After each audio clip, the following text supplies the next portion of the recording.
Muchas gracias, doctor Víctor Hernández, por esta amable presentación.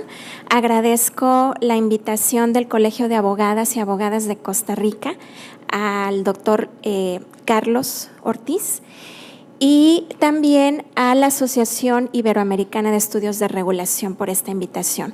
Comentarles también que estoy especialmente contenta, feliz de estar en este hermoso país, que además me recuerda mucho a mi bello y querido estado de Veracruz, en el sur de México. Muy bien, bueno, el tema que hoy voy a compartirles es la evaluación de impacto social y la consulta previa para proyectos de energía en México, y el cual está muy ligado con el siguiente tema de este panel que expondrá la profesora Zulma Espinosa, que tiene que ver con plan de gestión social para proyectos de energía en nuestro país. El contenido de mi participación se divide en, primero, pues, hacer una contextualización de lo que es el impacto social y el riesgo social, hablar sobre el marco legal de la evaluación de impacto social y sus componentes, la consulta previa en México y cuáles son los retos y oportunidades que se plantean para esta herramienta de la evaluación de impacto social y para el derecho a la consulta previa de las comunidades indígenas para proyectos de energía en México. Muy bien, todos sabemos que los proyectos de energía pues generan impactos positivos o negativos, impactos ambientales, sociales y económicos, y que sin la ejecución del proyecto no se hubieran generado. También sabemos que los proyectos energéticos generan impactos en las distintas etapas de los proyectos, que van desde la preparación del mismo, la construcción, su operación y durante la fase de abandono o desmantelamiento. Pero concretamente, ¿qué nos dice la Asociación Internacional de Evaluación de Impacto sobre lo que es el impacto social? Que afecta directamente a las personas, sus percepciones, sus temores y aspiraciones. Y nos dice que el impacto social son cambios que se dan en la forma de vida de las comunidades, en su cultura, en su comunidad, en lo que es la cohesión de la misma, su entorno, su salud y bienestar, sus derechos tanto personales como a la propiedad, sus temores y aspiraciones. Hay una relación entre impactos ambientales y sociales precisamente porque las personas dependen del medio ambiente para su subsistencia y porque especialmente en comunidades indígenas hay un fuerte apego a los lugares en donde se van a localizar los proyectos energéticos. También los impactos sobre la salud y el bienestar de las personas son impactos sociales. Aquí quisiera concretar que un impacto ambiental tiende a ocurrir a partir de que se mueve la primera piedra, mientras que un impacto social puede ocurrir en cuanto empieza a correr el rumor en la comunidad de que algo va a empezar a construirse o podría empezar a construirse. Aquí también es importante hacer una diferenciación entre lo que es un impacto social y el riesgo social. Aquí se ha hablado en los paneles por distintos especialistas sobre los riesgos para los proyectos. ¿Cuál es la diferencia entre impacto social y riesgo social? Que el impacto social se genera en la comunidad y que el riesgo social son afectaciones derivadas de este impacto social que se pueden convertir en amenazas tanto existentes como potenciales para el proyecto y que pueden afectar su aprobación, construcción o ejecución. ¿Por qué es importante entonces, cuando estamos realizando un proyecto energético, considerar los riesgos sociales? Primero, porque nos va a permitir conseguir y mantener los permisos y autorizaciones que se requieren. También nos va a evitar retrasos costosos en términos de reputación y rentabilidad, nos va a permitir proteger y reforzar la reputación de la empresa, obtener y preservar la licencia social para operar. Y esta licencia social no debemos olvidar que debe basarse en la legitimidad social, la credibilidad que debe de tener la comunidad hacia la empresa y la confianza que debe de haber entre todos los jugadores, ¿verdad? Los que estemos involucrados en el proyecto. Ahora pasemos a hablar un poco de qué está ocurriendo en México en relación con los proyectos energéticos y la reforma. Se están dando a raíz de esta reforma una serie de inversiones y de construcciones de proyectos, tanto en el sector de hidrocarburos como en el sector eléctrico. Hay, de acuerdo con estimaciones de la CENER, una inversión comprometida de 83,000 millones de dólares a lo largo de la cadena de valor. Tan solo, por ejemplo, en lo que se refiere en construcción de gasoductos y centrales eléctricas, tenemos ya en México 2,386 kilómetros de gasoductos construidos y ya en operación y 7,586 kilómetros de gasoductos comprometidos desde 2013. Entonces, si realmente, claro, esta inversión tan grande pues se materializa, pues es algo bueno para el país en lo que se refiere a generación de empleos, a crecimiento económico, pero también pues no hay que olvidar que esto implica muchos proyectos y que tenemos también latente la posibilidad de conflictos sociales. Y de hecho estos ya se están generando en el país. Estas son algunas noticias recientes de distintos conflictos que se están dando con relación a distintos proyectos energéticos, no solamente del sector de hidrocarburos, sino también de lo que se refiere a energías renovables. Entonces, aquí es donde entra la importancia de la evaluación de impacto social que está considerada en nuestra legislación, concretamente en la Ley de Hidrocarburos y en la Ley de la Industria Eléctrica. Es importante también mencionar que el artículo 25 de nuestra Constitución introduce el concepto de sustentabilidad para tratar de conciliar el desarrollo económico con el respeto al medio ambiente y que la reforma energética de 2013 ha establecido como un principio de su política energética el principio de la sustentabilidad.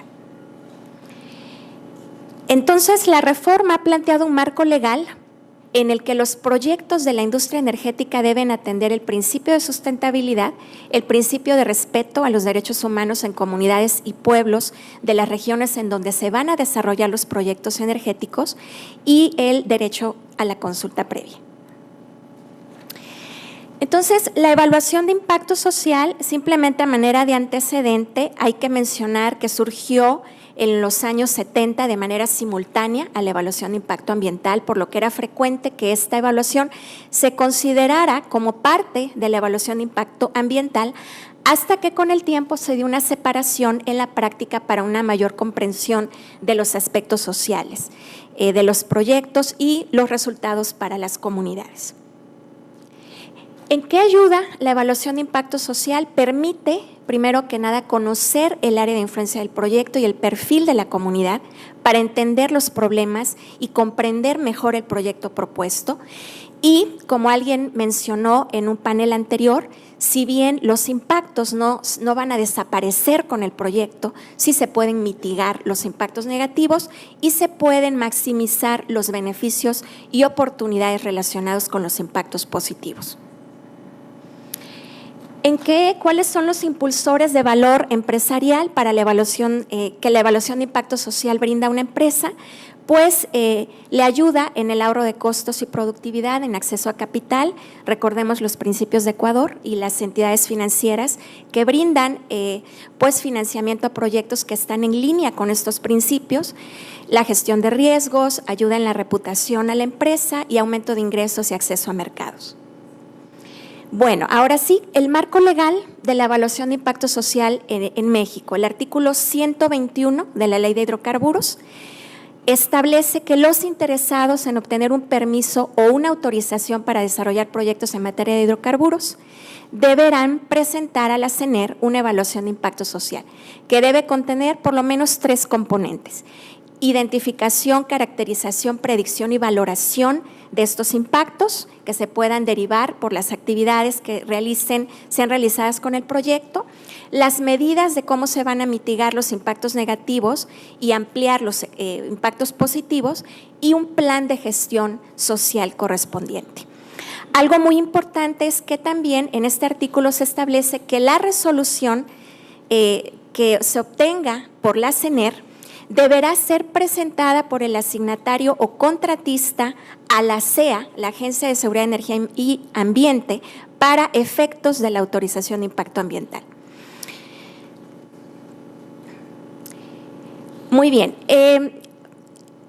En marzo de 2015, la Secretaría de Energía envió un anteproyecto de disposiciones administrativas a la Comisión Federal de Mejora Regulatoria para su revisión sobre la evaluación de impacto social, los cuales hasta el día de hoy no han sido publicados estos lineamientos, pero nos permiten conocer, al leer este anteproyecto de disposiciones, cuál es el ideal de lo que debe ser una evaluación de impacto social para la Secretaría de Energía.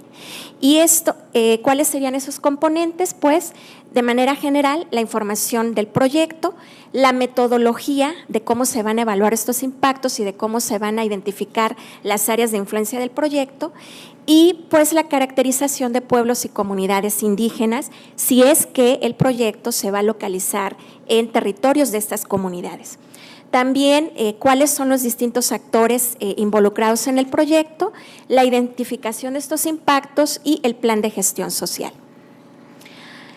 Concretamente, en lo que se refiere a si hay proyectos que se van a ubicar en territorios de comunidades indígenas, la ley prevé el derecho a la consulta previa en México. Como un antecedente, sabemos que de acuerdo al convenio 169 de la Organización Internacional del Trabajo, la consulta previa es un derecho de pueblos indígenas reconocido en el marco jurídico internacional y, bueno, tenemos el convenio 169, el cual es un tratado internacional que adquiere carácter obligatorio para los estados en virtud de su ratificación. México ratificó este tratado el 5 de septiembre de 1990 y en nuestra Constitución, en el artículo 2, se reconoce el derecho de los pueblos indígenas a la libre determinación. Sin embargo, al día de hoy nuestro país no cuenta con una ley de consulta previa, libre e informada.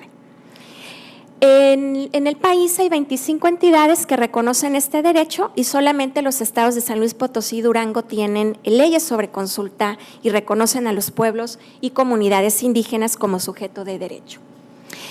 En cuanto al marco legal, el artículo 120 de la Ley de Hidrocarburos pues es el que establece cómo debe de darse este procedimiento de consulta previa.